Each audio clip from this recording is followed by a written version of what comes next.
The ink on the parchment was still damp when Hunayn ibn Ishaq set down his reed pen. Outside, the streets of 9th century Baghdad hummed with the sound of camels and the calls of merchants. The air carried the scent of saffron and dust, of open fires and animal hide. But inside this dim chamber, a different kind of commerce was taking place. A war was being fought over words. He was translating a single sentence from an old Greek manuscript, a sentence that would, centuries later, be remembered as the moment an entire civilization was saved.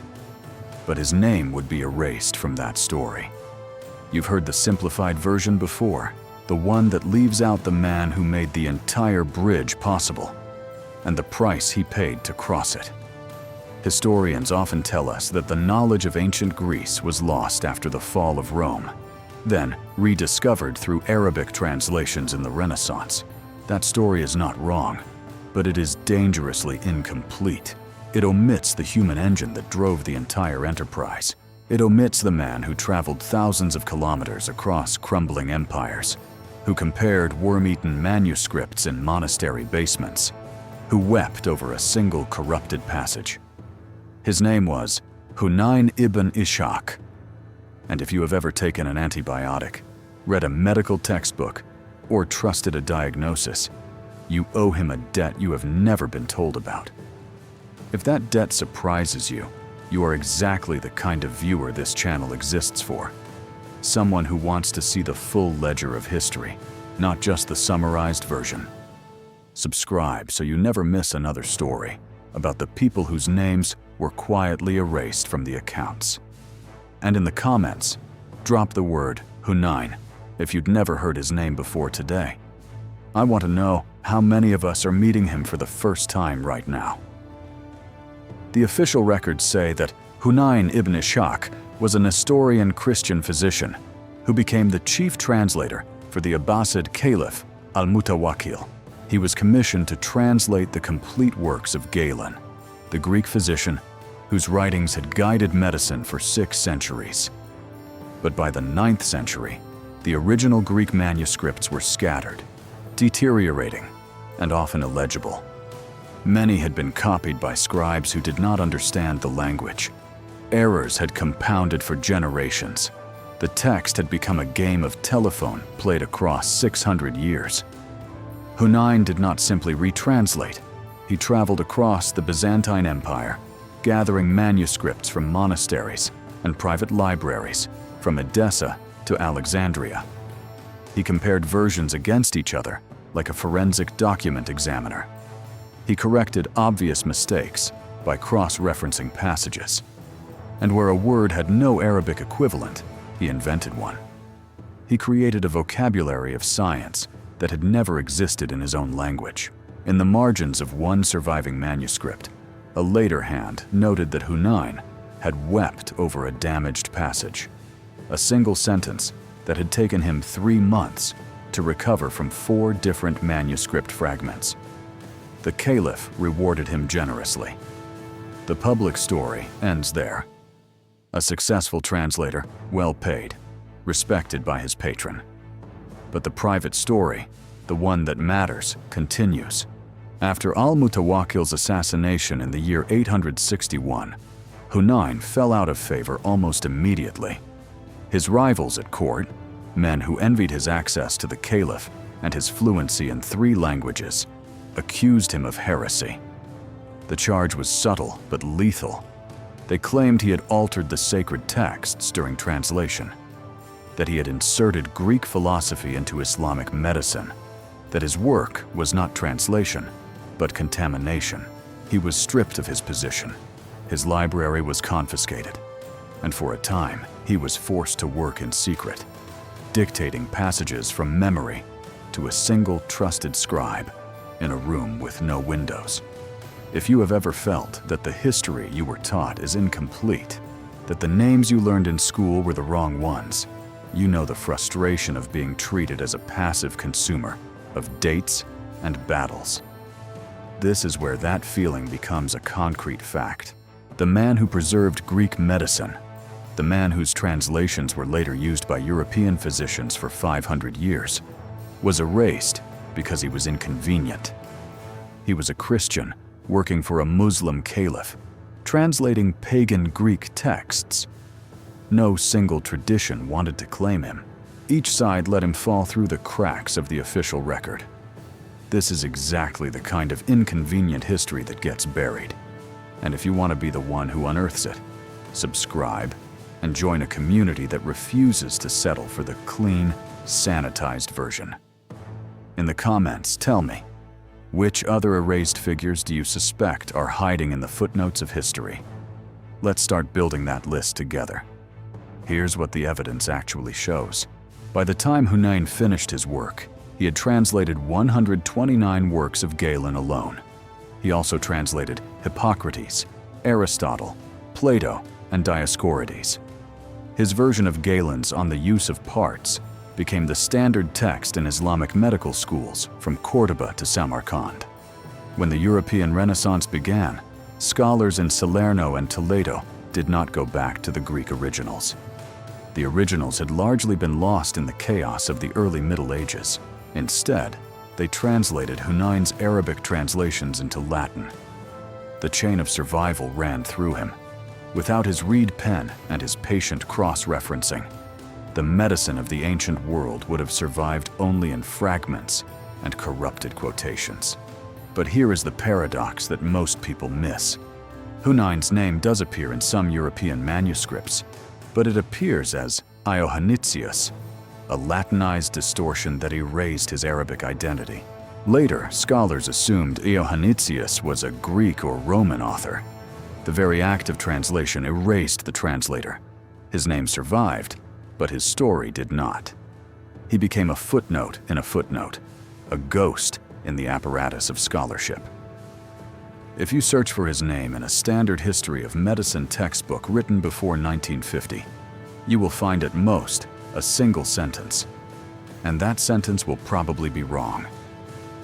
Now consider this. The same thing happened to 3 other translators working in the same period. Kusta ibn Luka translated the works of Diophantus and laid the foundation for algebra. He is barely mentioned in Western histories of mathematics. Thabit ibn Qurra translated Archimedes and Euclid. His name appears in the footnotes of the history of calculus, but never in the main text. Yohanna ibn Masawai, Hunayn's own teacher, translated Hippocrates and taught a generation of physicians. He has no Wikipedia page in most languages. These men were not anomalies. They were the infrastructure of knowledge transfer. And they have been forgotten because their story does not fit the preferred narrative of Western intellectual history. The story of a direct line from Athens to Rome to Paris, with no detours through Baghdad.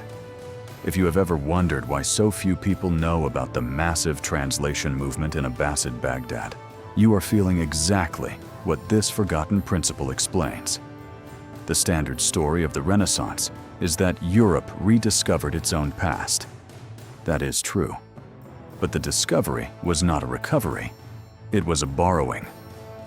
European scholars borrowed the preserved and corrected texts of Greek science from Arabic translations.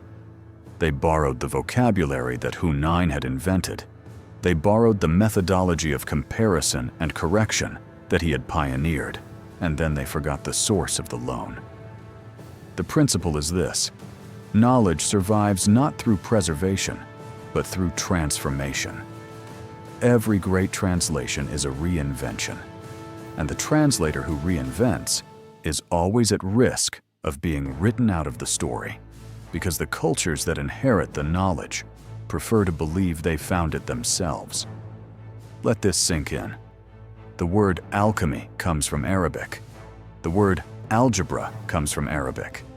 The word alkali comes from Arabic. The word algorithm comes from the name of a Persian mathematician, Al-Khwarizmi, whose work was translated into Latin in the 12th century and became the foundation of European mathematics. These are not borrowings. They are the original structures of thought that European science built on, and the men who carried them across the linguistic barrier have been treated as couriers. not creators. But they were creators. Hunayn did not just copy Galen, he reconstructed Galen. He improved Galen.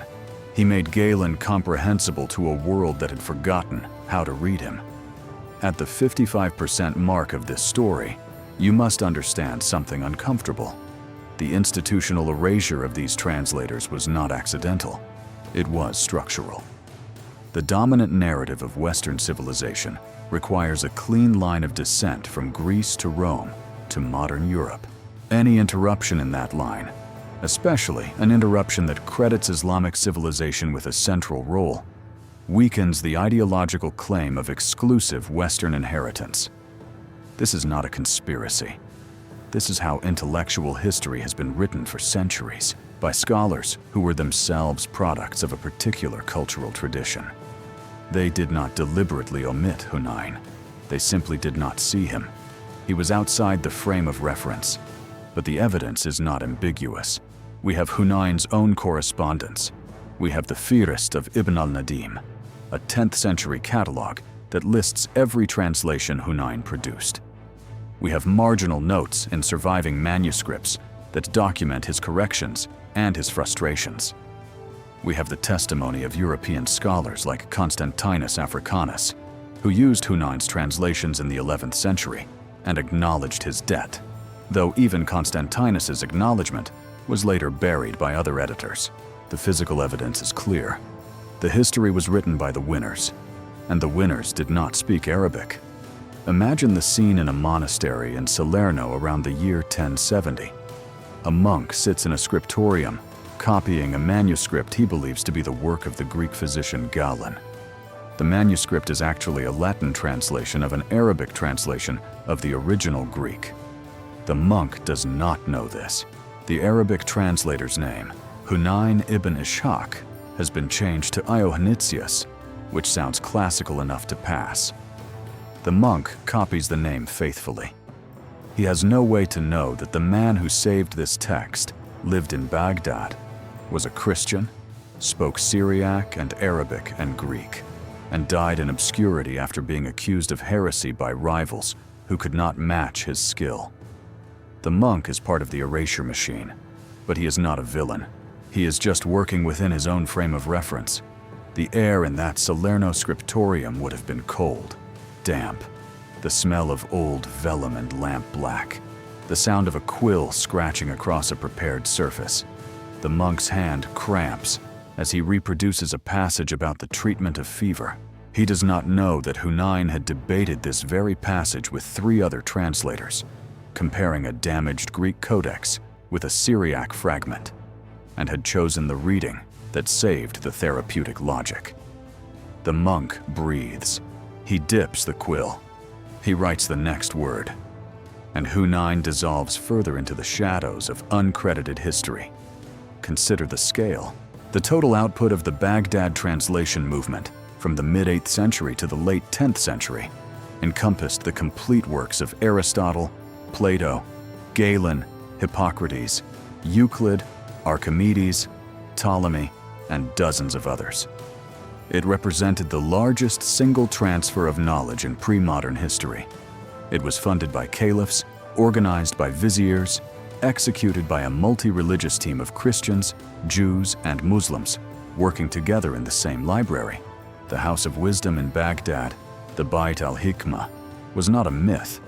It was a real institution with shelves of manuscripts, rooms of scribes, and a budget larger than most European kingdoms. And it fell apart in the 13th century when the Mongols sacked Baghdad in 1258. The manuscripts were thrown into the Tigris.